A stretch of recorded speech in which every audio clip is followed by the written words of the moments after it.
friends, today I will discuss about electrolytic conduction and some important basic terms.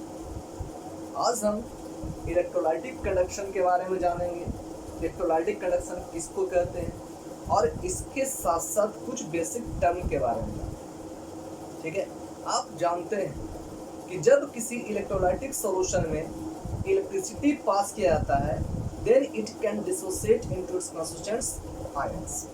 ठीक है, यहाँ मैंने एक इलेक्ट्रोलाइटिक सेल लिया है।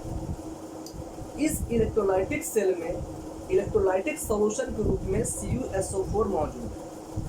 जब इस इलेक्ट्रोलाइटिक सेल में इलेक्ट्रिक करंट पास किया जाता है then this electrolytic solution dissociate into its constituents ion and give Cu++ plus SO4 minus minus into the solution। ठीक है, जब इलेक्ट्रोलाइटिक सॉल्यूशन में इलेक्ट्रिक करंट हम पास करते हैं it can dissociate into its constituent ion. ठीक है, यानी CuSO4 solution act as an electrolytic solution and then it dissociate into its constituents ion and gives Cu++ and SO4 minus minus। ठीक है, ये Cu++ और SO4 minus आयन इस electrolytic solution में जब मूव करना शुरू कर देता है through the electrolytic solution, this movement of ions in electrolytic solution that is called electrolytic conduction. इसे ही हम इलेक्ट्रोलाइटिक कंडक्शन का नाम देते हैं। मतलब क्या हो गया कि movement of ions through the electrolytic solution when electricity is passed into it, that is called electrolytic conduction. इसे हम इलेक्ट्रोलाइटिक कंडक्शन का नाम देते हैं। ठीक है, hence in another word we can say electrolytic conduction is defined as the power of electrolytic substance to conduct electricity. The power of electrolytic substance to conduct electricity through the electrolytic solution that is called electrolytic conduction। इसे हम electrolytic conduction का नाम है। ठीक है, इसे और जानने के लिए हम कुछ बेसिक टर्म के बारे में पहले जानें। ठीक है, तो दिस बेसिक टर्म्स आर, सबसे पहला बेसिक टर्म है ओम्स लॉ। ठीक है, इलेक्ट्रोलाइटिक कंडक्शन को जानने के लिए हमें सबसे पहला टर्म जानना होगा ओम्स लॉ। ठीक है ना, ध्यान दीजिए। आप ओम्स लॉ से जानते हैं कि V directly proportional to I, where I is the flowing current through the conductor,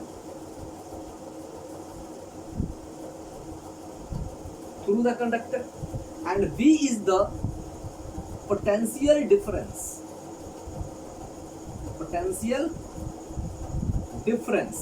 across the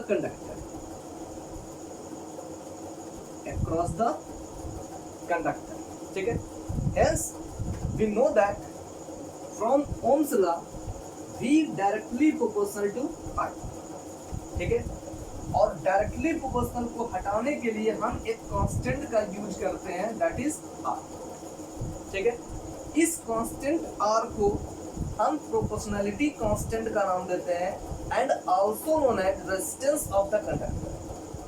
ठीक है, क्योंकि हम जानते हैं ओम्स लॉ से V directly proportional to I, जहां I is equal to flowing current through the conductor and V is the potential difference across the conductor। ठीक है, अब कह रहे हैं यहाँ पर इस डायरेक्टली प्रोपोर्शनल को हटाने के लिए हम जिस कांस्टेंट का यूज करते हैं उस कांस्टेंट R को हम प्रोपोर्शनलिटी कांस्टेंट का नाम देते हैं। ठीक है, and this constant R is also known as the resistance of conductor. ठीक है ना, इसलिए V is equal to IR, इसके बारे में आप जानते हैं। ठीक है, इसलिए resistance R is equal to V upon क्या होगा, I होगा। अब ध्यान दीजिए, ये आई जो इंडिकेट कर रहा है, ये क्या इंडिकेट कर रहा है? करंट को, ठीक है। आर जो इंडिकेट कर रहा है रेजिस्टेंस को। तो इन दोनों से हम कह सकते हैं यहाँ पर कि रेजिस्टेंस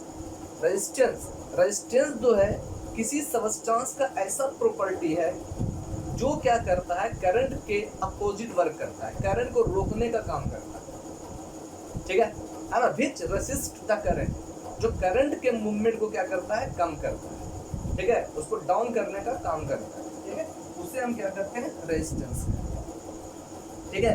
अब ध्यान दो, अब कह रहे हैं यहाँ पर कि ये जो R is equal to V upon I है, I का मतलब करंट, R का मतलब रेजिस्टेंस, यानी ये दोनों जो है एक दूसरे के अपोजिट काम करता है, ठीक है। तो resistance is the property of the substance, ध्यान दीजिएगा, resistance is the property of substance which act against to the current, जो क्या करता है, करंट के अपोजिट में काम करता है, ठीक है, दैट इज कॉल्ड रेजिस्टेंस। उस प्रॉपर्टी को हम रेजिस्टेंस कहते हैं, ठीक है।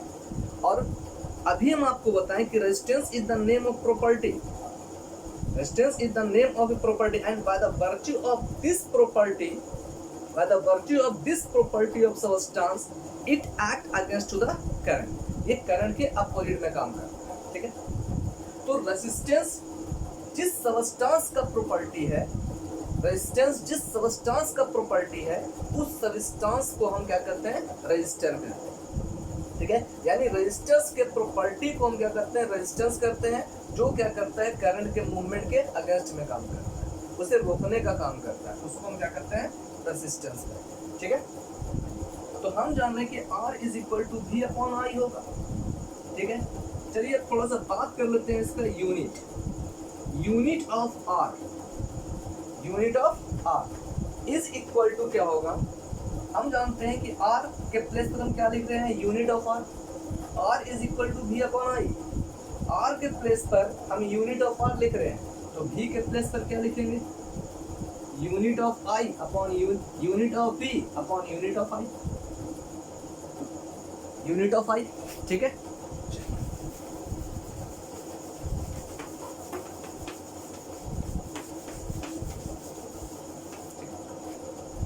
तो unit of R is equal to unit of V upon क्या होगा, यूनिट ऑफ I, ठीक है, यूनिट ऑफ I। हम जानते हैं यूनिट ऑफ V, अगर आप पोटेंशियल डिफरेंस को मेजर करने के लिए जिस यूनिट का यूज करते हैं, वो यूनिट क्या होता है, V, वोल्ट होता है। करंट को मेजर करने के लिए जिस यूनिट का हम यूज करते हैं, दैट इज कॉल्ड एम्पियर, हाँ। तो unit of R is equal to क्या होगा, वोल्ट पर एम्पियर, ठीक है, वोल्ट पर एम्पियर, है ना। और इसी वोल्ट पर ampere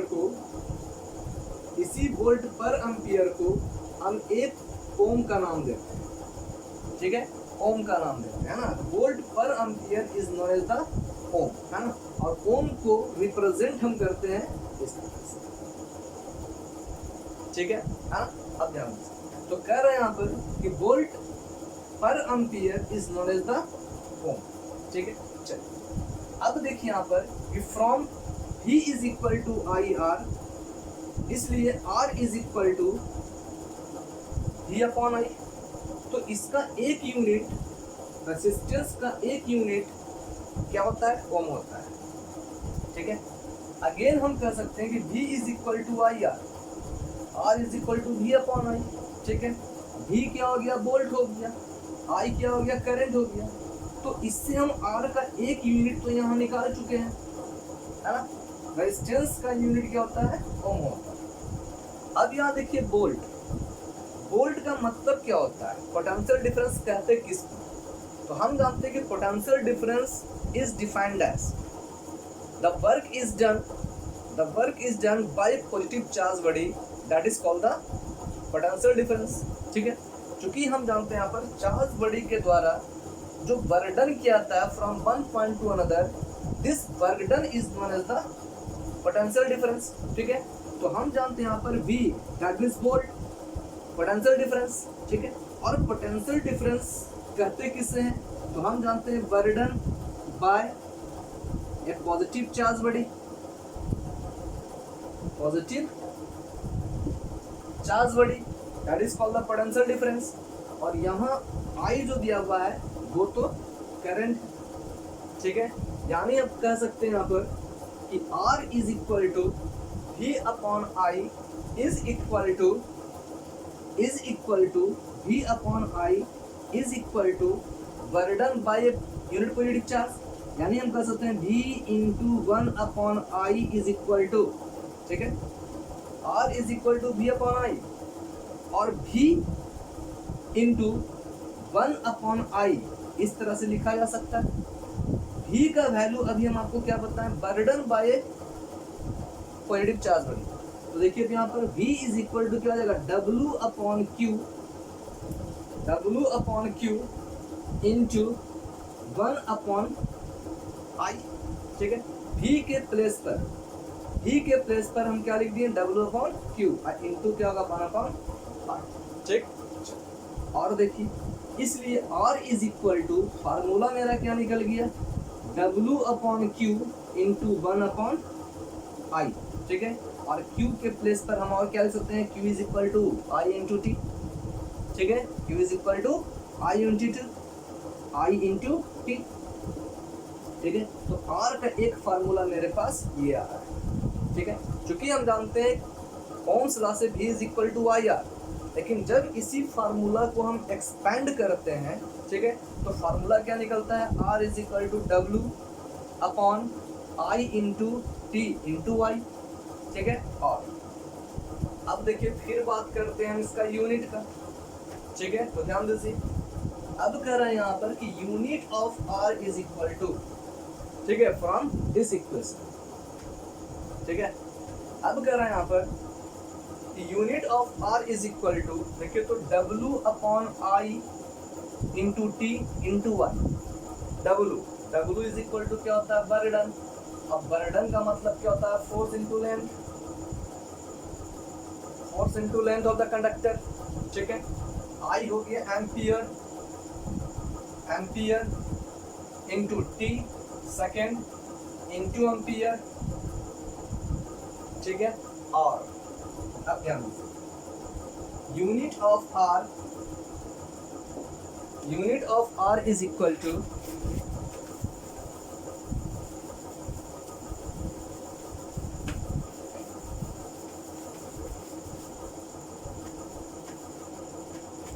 unit of R is equal to force into length upon ampere into ampere square into second, ठीक है। तो फोर्स इंटू लेंथ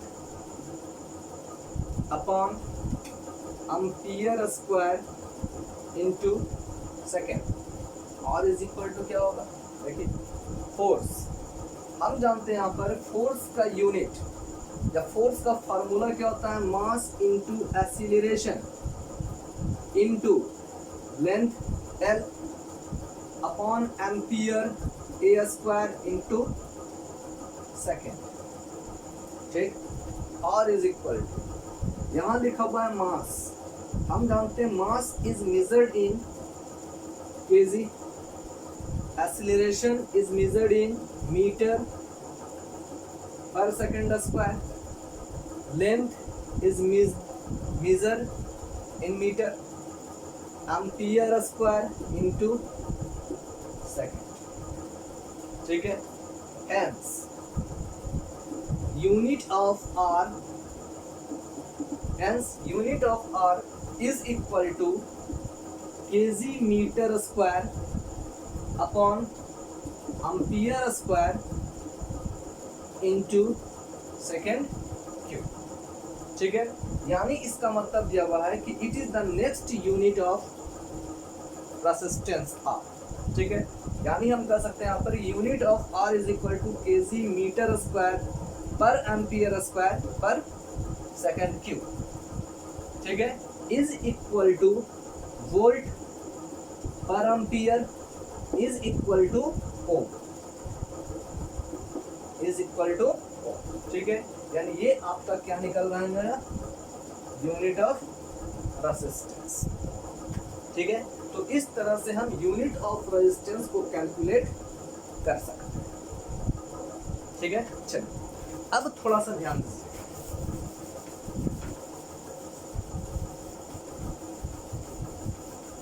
ठीक है, तो अभी हम लोगों ने रेजिस्टेंस के बारे में जाना, यूनिट ऑफ रेजिस्टेंस के बारे में जाना। अब देखिए, अब कहा जा रहा है कि रेजिस्टेंस डिपेंड्स ऑन, अब देखिए यहाँ पर कह रहा है कि resistance depends on a number of factor, ये बहुत से फैक्टर भी डिपेंड करता है। कहा जाता है कि resistance of a conductor is directly proportional to length of the conductor, length of the conductor. यहाँ पर कंडक्टर के रूप में हम एक वायर ले लें। ठीक है, तो कहा जाता है यहाँ पर, ये हम जानते हैं कि resistance is directly proportional to the length of the conductor. ठीक है, and inversely proportional to the area of the cross section of the conductor. ठीक है, कह रहा है कि resistance of the conductor, resistance of the conductor is directly proportional to the length of the conductor और wire and inversely proportional to the area of the cross section of the wire. ठीक है, hence from equation 1 and 2, we can say resistance R of the conductor is directly proportional to L upon A, और इस directly proportional को हटाने के लिए हम एक कांस्टेंट का यूज करेंगे। वो कांस्टेंट क्या कहलाता है, रो। ठीक है, R is equal to rho. ठीक है, तो कह रहा है R is equal to rho into L upon A। ठीक है, जहां where rho is the constant called a specific resistance,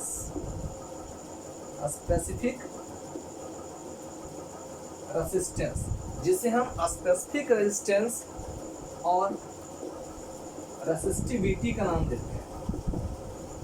ठीक है, तो कहा जा रहा है R is equal to rho into L upon A। ठीक है, जहां पर rho is equal to constant called specific resistance और resistivity, hence we can say R is equal to rho into L upon A। इसलिए resistivity rho is equal to R into A upon क्या होगा, L। ठीक है ना, तो कहा जा रहा है यहाँ पर resistivity is equal to R into A upon L। ठीक है, इसे हम इक्वेशन 3 मानते हैं। ठीक है, ये समझिए, ये आपका एक फार्मूला है जो न्यूमेरिकल सोल्व करने में यूज है। ठीक है, तो हम जानते हैं resistivity rho is equal to R into A upon L। ठीक, अब देखिए, अब कहा जा रहा है यहाँ पर कि unit of resistivity is equal to unit of resistivity. अब हमें निकालना है इस रेसिस्टिविटी का यूनिट क्या होता है, यूनिट ऑफ रेसिस्टिविटी या यूनिट ऑफ स्पेसिफिक रेजिस्टेंस। तो from the equation third we can say rho is equal to R into A upon L। ठीक है, अब हमें इसका यूनिट निकालना है, तो हम देखिए क्या लिख रहे हैं। अगर रो के प्लेस पर यूनिट ऑफ रो लिख रहे हैं तो R के प्लेस पर क्या लिखेंगे, यूनिट ऑफ R, A के प्लेस पर यूनिट ऑफ A और L के प्लेस पर यूनिट ऑफ L का यूज करेंगे। देखिए, तो इसलिए unit of rho is equal to unit of R into unit of A upon क्या होगा, unit of L, unit of L।